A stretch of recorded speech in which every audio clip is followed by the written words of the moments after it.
Book Summaries presents The 7 Habits of Highly Effective People. Like, share and subscribe for daily summaries of best-selling books. Without further ado, let's get started.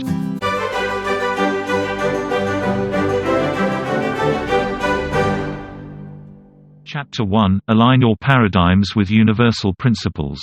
Paradigms are the building blocks that build our character. They are our fundamental principles and values, and so they define the way we see the world, like a pair of glasses. Our perception is not an objective reality, but a subjective interpretation captured by the lenses we use. The habits that define our actions result directly from these paradigms. They are the core of our character and the key to change if we are to become more effective. When we want to change ourselves, we have to change our fundamental principles first. Only in this way is it possible to change our subjective reality and, with it, our behaviors. The first step is to become aware of our own paradigms. If you want to overcome established habits such as procrastination, egocentrism or anxiety, you first have to recognize the fundamental principle that forms this habit. If you want to achieve real effectiveness, you need to align your paradigms with universal principles, such as justice, honesty, and integrity. As most people agree on these principles, we can see them as natural laws that last forever, that is, parameters to compare with our own values. It is possible to measure all behaviors before these universal principles.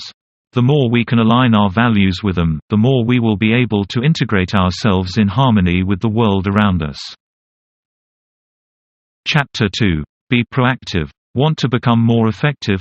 You need to take control of your life in the face of all the opportunities and situations that arise. Always make decisions and actions based on your values and not just based on the conditions in the circumstances in which you are at the moment. The freedom in choosing your answer is based on 1. Self-knowledge, so that you can understand your feelings and thoughts. 2. Imagination, for you to be able to go beyond your present reality. 3. Consciousness, your ability to distinguish good from evil. 4. Free will, so that you can change your emotions and thoughts perceived by your self-knowledge. A proactive person is guided by his own values, and unlike a reactive person, she makes a point of making her own decisions, never letting the world or others tell her what to do to change her situation. If you are proactive, no one can negatively affect your feelings unless you allow it. This truth is not easy to accept, especially if you often blame others for your problems. Once you accept that you have caused your own present situation and that you are the master of your destiny, you are able to change your future. One of the best ways to improve this is by changing the way you communicate. Use language that matches this new mental reality. If you use passive phrases, such as "so-and-so makes me crazy," it's time to stop. Understand that you are being reactive and allowing others to control your emotions. Try an active alternative, such as "I'm allowing so-and-so to drive me crazy. What could I do so that this does not happen anymore?" Besides, you should also abandon expressions such as "I have to do something" and change them into active forms like "I want to do something." Focus on the things you can control, and you will become a more effective person. Chapter 3 – Start with an end in mind. Many people work for meaningless goals, a diffuse focus.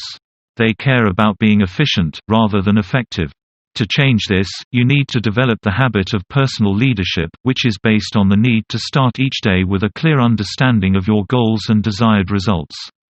To succeed, you must plan first and execute later. First, you must define what you want to achieve and then trace all activities to achieve that goal.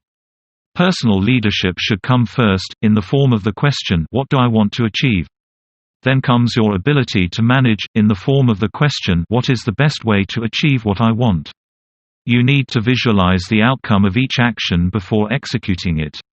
A good tip is to define a personal mission statement, memorize it and write it down. In this mission, you define your beliefs and objectives, list the values and principles that you believe in, and the greater goals you want to achieve in your life. The mission statement is your personal constitution, an established standard by which everything can be measured and evaluated, giving you a sense of direction and security to make the best decisions based on your principles. When making a decision based on your principles, you become more efficient because, 1. You make the decision proactively, based on your free will, not because someone is pushing you in a direction. 2. You know that your choice is appropriate because it is based on principles with predictable long-term results. 3. Your own decision helps to reinforce your core values. 4. You can communicate honestly with everyone involved, explaining your fundamental principles. 5. You feel comfortable with your decision, whatever it is. Chapter 4, First Things First. What comes before, comes before. You have already learned that you can create your own paradigm and discovered the fundamental principles by which you should live and work. Now you are ready to put the most important things first, every moment. In other words, become able to control your time masterfully. To be truly productive, you need to always organize your time around your priorities. First things first mean being constantly prioritizing and always working on what is most important at a given time. To get real prioritization is necessary to learn to say yes to everything that is part of your ultimate goal and not to all the distractions that may appear between you and your goal. Every yes you say today can be a step toward it or away from it, therefore attention is essential. Chapter 5, Think Win-Win. Everyone has to win. Most people tend to think according to the win-loss model. This model states that every time someone wins something, someone has to lose, as in a zero-sum game. But life and most situations are not a competition, and you need to understand that there are situations where everyone can win. The win-win way of thinking is based on the idea that one person's victory does not necessarily happen at the expense of another's defeat. If one person wins and the other loses, neither gets the trust and loyalty of the other in the long run. I mean, you can win by having the other party lose now, but that will affect the next deal in the future. If you cannot achieve a win-win situation, it is preferable not to close the deal. So at least you maintain the relationship to a possible win-win agreement in the future. Win-win agreements have the following dimensions. Character is the basis of the win-win paradigm. Only when you know your values well will you know what it means to win. Relationships build on the basis of character. Develop your credibility over time by investing in relationships focused on success on both sides. Agreements arise from relationships. An understanding must be clear and binding, desired results, rules or parameters within which results will be obtained, resources available to achieve results, measures to evaluate the objectives achieved and the consequences that pursue the goals. Regulatory system. For agreements to work, there must be a system to evaluate and regulate it. Process. A simple process must be used to reach a win-win agreement. The first step is to try to see the situation from the perspective of the other by identifying its key aspects and concerns. Next, we must list the results that we would consider a solution acceptable to both, and finally we should seek the agreement or new options to obtain these results. Chapter 6, Seek first to understand then to be understood. Each relationship is like a kind of emotional bank account that records exactly how much each person has invested in it. The greater the balance, the greater the trust between the parties.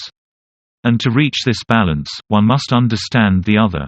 That is the habit of effective communication and also the most powerful habit that we can put into action immediately. Most people spend their lives learning to communicate in written or spoken form but have little training in listening and truly understanding the other person. It is rare to find people who listen with the intention of understanding. People often listen with the intent to respond. Hearing with empathy is a very powerful tool that gives you the exact information to work with. Instead of filtering out what the person is talking about, you have to understand how the other person sees you. After the physical need to survive, the most important need of a person is to be understood and appreciated. By listening empathically, you will be fulfilling that need and can then influence the other party and work together on a win-win solution. It takes time and effort to master this skill at first, but the rewards are great. If you learn to listen in a truly active and empathetic way, you will notice that many people are quite willing to open up and consider your opinions and advice. Chapter 7, Take advantage of the synergy. Synergy means that the whole is more than the sum of its parts. The habit of synergizing then involves creative cooperation and teamwork. People with a win-win mentality who listen with empathy can take advantage of their differences to generate options that did not exist before. Gathering several different perspectives, in the spirit of mutual respect, results in synergy. Participants feel free to look for the best possible alternative and often get different and better proposals than the original ones. Synergy makes you assimilate new points of view and achieve positive results by working together. But synergy is not necessarily making everyone agree. It is to extract the best of each, never confusing uniformity with unity. The goal is not that everyone agrees and comes up with a uniform solution, but rather come up with a unique solution that combines the best of the parts. Chapter 8 – Always sharpen your saw. Just as a carpenter has to sharpen his saw every time, you need to sharpen your habits, giving maintenance to your tool. The idea is simple: you should be able to bring in new practices, but also reorganize to keep current habits working correctly. Effectiveness is achieved when the balance between production and production capacity can be maintained. However, people are often very busy sawing the wood to pay attention to the maintenance of their means of production, sharpening the saw. That causes them to see themselves producing little because they have a dull saw without. It is the same with your habits. If your habit is not sharp, your production falls. That is because often maintenance does not bring large immediate gains, but it is essential if you want to continue sawing and even more if you want to preserve your saw. Sharpening the saw implies the invention of a balanced, systemic program for self-renewal in 4 key areas. You should spend at least 1 hour each day working on them. Physical dimension includes physical exercise, nutrition and stress management. By eating correctly and exercising 30 minutes a day, you will be able to improve your strength and stamina. If you do not, your body will weaken. Spiritual dimension, you must renew your commitment to your values by reviewing your personal mission, or by prayer, meditation, or immersion in music, literature, or nature. If you do not, your spirit will be insensitive. Mental dimension, your mind is sharpened by activities such as reading, writing, and planning. Start with one end in mind and work on priorities first. Social and emotional dimension, be empathic and think win-win. As the 4 dimensions are interrelated, what you do to sharpen the saw in one will positively impact the others. If you work the 4 dimensions in balance, at least an hour a day, every day, you will make habits a fundamental part of your life.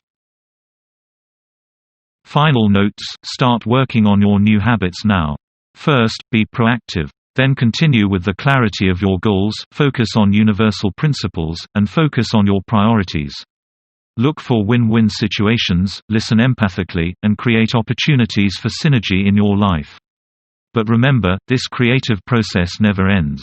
You should continue to sharpen your habits for the rest of your life.